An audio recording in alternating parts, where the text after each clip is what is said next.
Hello students, তোমাদের সবাইকে আমাদের চ্যানেলে ওয়েলকাম জানাই। দেখো, আজ আমরা এবিটিএ মাধ্যমিক টেস্ট পেপার থেকে ক্লাস 10-এর জিওগ্রাফির 602 এই সেটের যে জিওগ্রাফির কোশ্চেনগুলি আছে সেগুলি আজকে আমরা সলভ করে নেব। ক্লাসটি শুরু করার আগে অবশ্যই বলবো, যারা এখনো পর্যন্ত চ্যানেলটি সাবস্ক্রাইব করনি তারা অবশ্যই চ্যানেলটি সাবস্ক্রাইব করে নাও এবং পাশে থাকা বেল আইকন প্রেস করে রাখো, যাতে করে আগামী দিনের সমস্ত ভিডিও সবার আগে তোমাদের কাছে পৌঁছে যায়। তাহলে চলো দেরি না করে আজকে ক্লাসটি শুরু করি। আজকে ক্লাসের ফার্স্ট কোশ্চেন দেখো 1.1-এ আবহবিকার পুঞ্জিত ক্ষয় ও ক্ষয়ীভবন প্রক্রিয়াকে সম্মিলিতভাবে বলে। আনসার হবে নগ্নিভবন। নগ্নিভবন কি বা কাকে বলে এগুলো কিন্তু তোমরা ভালোভাবে পড়বে। অবরোহণ, আরোহণ, পর্যায়ন কাকে বলে গুলো দেখে নেবে, মানে সংজ্ঞাগুলো। 1.2 দূষণযুক্ত বায়ুর প্রভাবে আনসার হবে ধোঁয়াশা হয়। 1.3 বৈপরীত্য উষ্ণতার সম্ভাবনাযুক্ত রাজ্য হিমাচল প্রদেশ। 1.4 দক্ষিণ গোলার্ধে দ্রুত গতির বায়ু। আনসার হবে পশ্চিমা বায়ু। 1.5 শীতকালে আর্দ্র জলবায়ু দেখা যায় ভূমধ্যসাগরীয় জলবায়ুতে। 1.6 মরাকোটালের সময় পৃথিবীর সাপেক্ষে চাঁদ সূর্য থাকে। আনসার হবে 90 ডিগ্রি কোণে। 1.7 বিষাক্ত বর্জ্য হলো সীসা। 1.8 সিন্ধুর উপনদী হলো চন্দ্রভাগা। 1.9 কেটু অবস্থিত কারাকোরামে। 1.10 সোনালী চতুর্ভুজ হচ্ছে একটা সড়ক পথ। 1.11 পণ্যসূচক ইকুয়াল টু 1 জাতীয় কাঁচামাল নয়, এটি হবে ইক্ষু। 1.12 সংযোজন ভিত্তিক শিল্প হলো মোটর গাড়ি। 1.13 ভারতের জনবহুল রাজ্য হলো উত্তরপ্রদেশ আর জনবিরল হচ্ছে তোমার অরুণাচল প্রদেশ। ওকে। 1.14 উপগ্রহ চিত্রে উদ্ভিদের রং। আনসার হবে লাল। তারপর দেখো শুদ্ধ অশুদ্ধ বিভাগ ক্ষয়ে 2.1.1 মন্থকূপ নদীর মধ্যগতিতে গড়ে ওঠে, এটি শুদ্ধ। 2.1.2 প্রাকৃতিক সৌরপর্দা হলো আণবিক নাইট্রোজেন স্তর, এটা মিথ্যা, কারণ কি ওজোন স্তরকে প্রাকৃতিক সৌরপর্দা বলা হয়। 2.1.3 থর মরুভূমি অবস্থিত রাজস্থানে, এটি সঠিক। 2.14 ভারতের প্রাচীন পর্বত হলো শিবালিক, এটি হবে অশুদ্ধ। 2.15 ভারতের খারিফ শস্য হলো শীতকালীন ফসল, এটাও অশুদ্ধ। 2.16 ইসরোর সদর দপ্তর দেরাদুনে অবস্থিত, এটাও অশুদ্ধ। 2.17 চিল্কা ভারতের বৃহত্তম উপহ্রদ, এটা শুদ্ধ। তারপর দেখো শূন্যস্থান পূরণ। 2.2.1-এ নদীর ক্ষয়ের শেষ সীমা হলো। আনসার হবে সমুদ্রপৃষ্ঠ।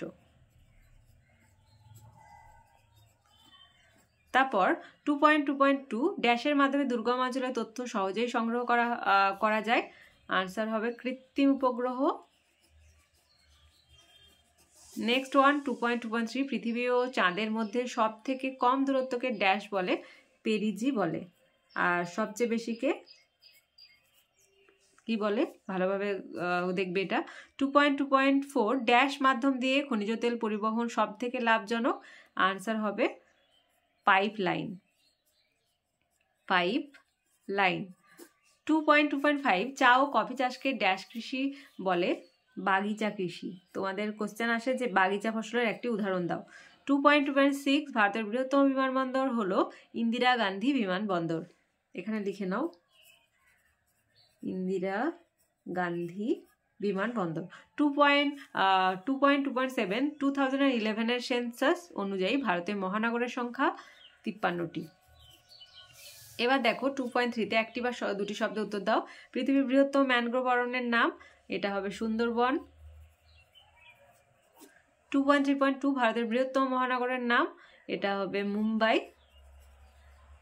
2.3.3 নাসার সম্পূর্ণ নাম লিখবে national Aeronautics and space administration. 2.3.4 থর মরুভূমির চলমান বালিয়াড়িকে কি বলা হয়? খুব ইম্পর্টেন্ট, এটা ধ্রিয়ান বলা হয়। চলমান বালিয়াড়িকে ধ্রিয়ান বলা হয়, খুব ইম্পর্টেন্ট, ভালোভাবে মনে রাখবে। 2.35 বায়ুমণ্ডলের কোন স্তরকে শান্তমণ্ডল বলে? স্ট্র্যাটোস্ফিয়ার। 2.3.6 ভারতীয় সর্বেক্ষণ বিভাগ কত সালে প্রতিষ্ঠিত হয়? 1767। 2.3.7 এটাও ইম্পর্টেন্ট, রেতুন প্রথায় কি ফসল চাষ করা হয়? আনসার হবে আখ বা ইক্ষু। 2.3.8 সর্বনিম্ন জনঘনত্বযুক্ত রাজ্যটি হচ্ছে অরুণাচল প্রদেশ। তারপর দেখো একটা ম্যাচ দিয়েছে, কৃষ্ণ মৃত্তিকা এটা হবে ব্যাসেল শিলা। মগ্নচড়া এটি হবে গ্র্যান্ড ব্যাংক। মালাবার উপকূল এটি হবে কেরালা। আর কান্দালা হচ্ছে শুল্ক বন্দর। তোমরা এই 3 নম্বরের যে 2.3.1-এর যে কোশ্চেনগুলি আছে 2.3 সেই আনসারগুলো একবার দেখে নাও।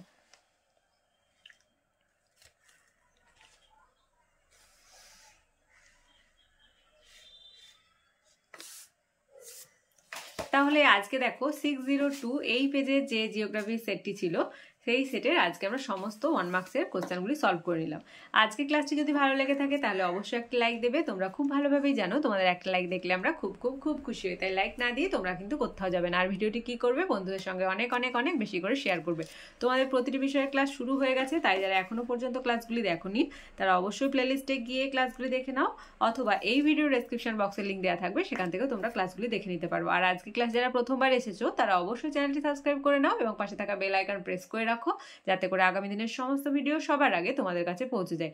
আর আমাদের ক্লাসগুলি তোমাদের কেমন লাগছে তোমরা অবশ্যই কমেন্টের মাধ্যমে জানাতে কিন্তু ভুলবে না। তোমাদের সুবিধার্থে একটি টেলিগ্রাম গ্রুপ ওপেন করা হয়েছে, যদি সেই গ্রুপে কেউ জয়েন হতে চাও এই ভিডিও ডেসক্রিপশন বক্সে লিঙ্ক দেওয়া থাকবে, সেখান থেকে তোমরা জয়েন হতে পারো।